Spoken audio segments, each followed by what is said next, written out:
We head to Jacksonville, another lopsided game over the weekend. The Jags were trucked by the 49ers in a game that was highly anticipated, that was over early in the second half, a lopsided game. But it's a story that still has legs. And the reason it still has legs, if you've not been following along, and maybe not, Richard Sherman, who is a proprietor of the Hot Take these days, the mouth of the Legion of Boom back in the day, recently unloaded. He just annihilated, went scorched earth on Trevor Lawrence, failing to live up to the hype that he was given coming out of college. And when he was a rookie in the NFL, how the expectations were amazing and how he has not lived up to said expectations. He said the following quote is here's a quote from Richard Sherman. "So when I make an assessment that Trevor Lawrence hasn't been the generational talent he was billed to be coming out of Clemson, Jags fans were up in arms," Sherman moaned. He says the tape doesn't lie. The team has won because the defense has gotten turnovers. At this point, Trevor Lawrence has more turnovers than touchdowns on the season. Despite that, his team has been winning. He has all the talent in the world. However, he has not been showcased consistently. So not been showcased consistently, the money quote. So let us discuss the question. Richard Sherman, the quote we just gave you, Richard Sherman saying that Trevor Lawrence has not been a generational talent. Is that inbounds or out of bounds? And there's no need to go to instant replay. That is inbounds. Fair ball. Inbounds. Yeah.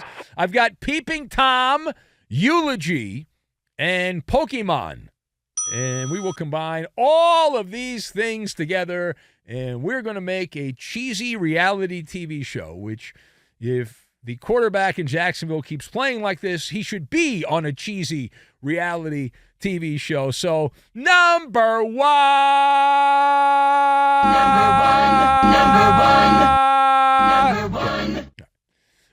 Let's set the record straight. If you followed this show, if you watched me on the TV show, Benny versus the Penny, on regional cable television every weekend, all football season long, you know that I am on the choo-choo train with Trevor Lawrence and the Jags. I am. But here's the issue. He has not been a generational talent.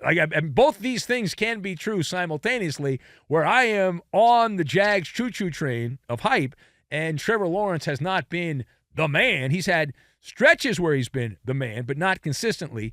And those that are saying it's unfair because he was given the hex at Clemson when he was coming out of college, the curse of high expectations.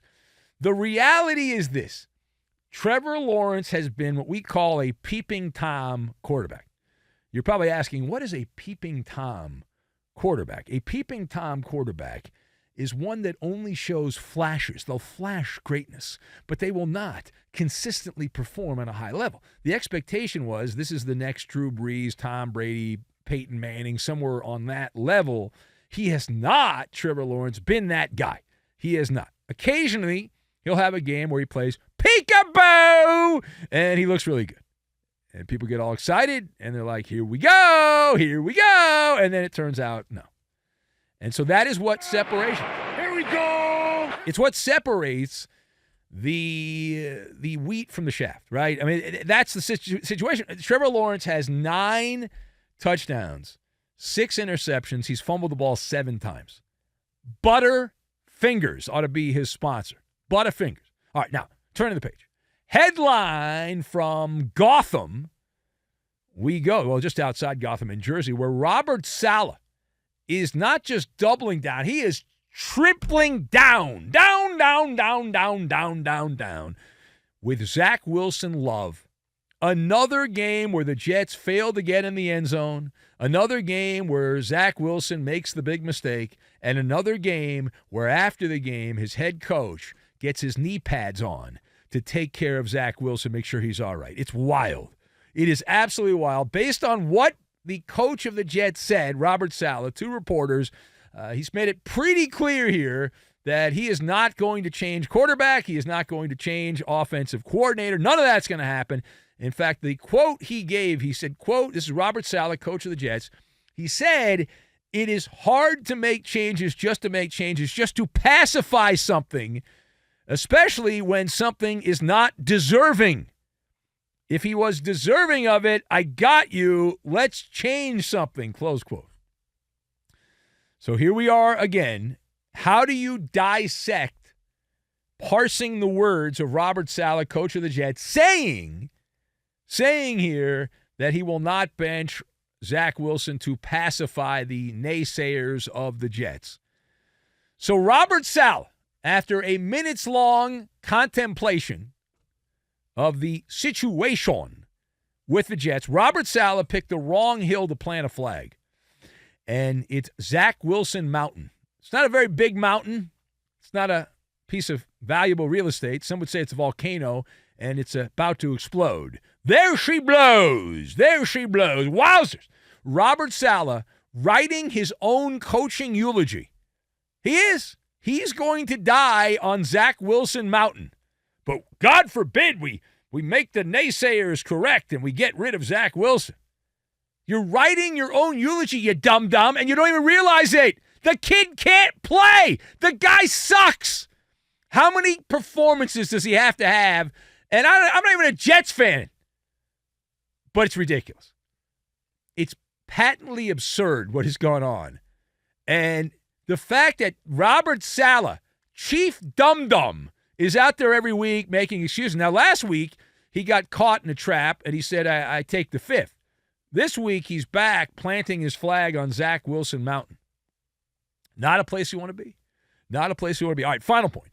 Headline from Sin City, Lost Wages, Nevada, where the Raiders are the toast of the NFL, beating up a couple of nobodies, pathetic franchises, the Jets and Giants. But Antonio Pierce, something he said following the game with the Jets, has been hotly debated. What did he say?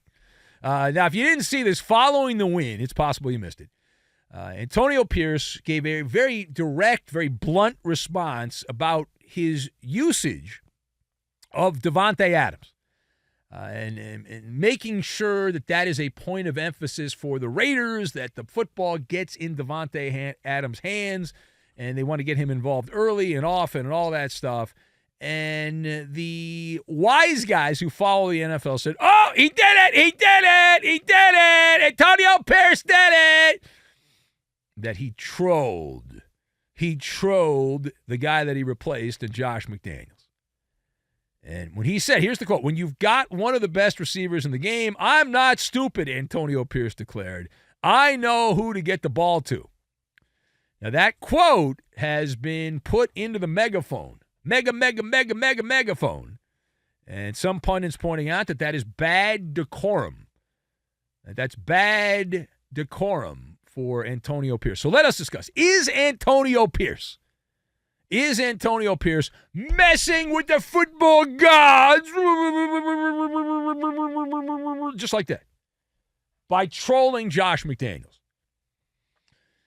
The answer is no. Okay. And anyone that thinks that has something shoved up their keister. Okay, this is not messing with the football gods.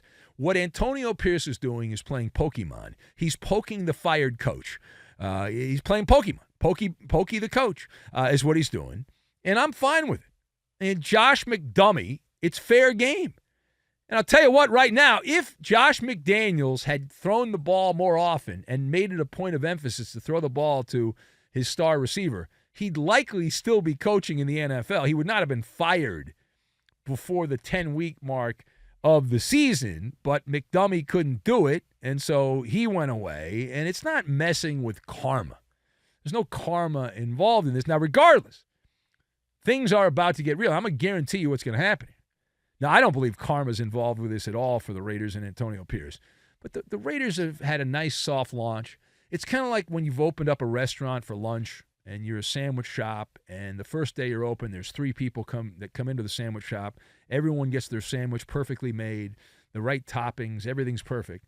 And then after that, like 2 days later, you then have a rush of 500 people that come into your sandwich shop. Suddenly, you don't have the ability to complete the orders properly, and some people are missing items, and they're complaining, and they're grumbling, and all that. And so that becomes an issue. And the Raiders are about to play real NFL opponents. starting with the Miami Dolphins upcoming, and they're likely to lose a bunch of these games. And then I will guarantee you the column's already been written. If it hadn't been for Antonio Pierce goofing on Josh McDaniels, the Raiders would have won this game. Video at 11.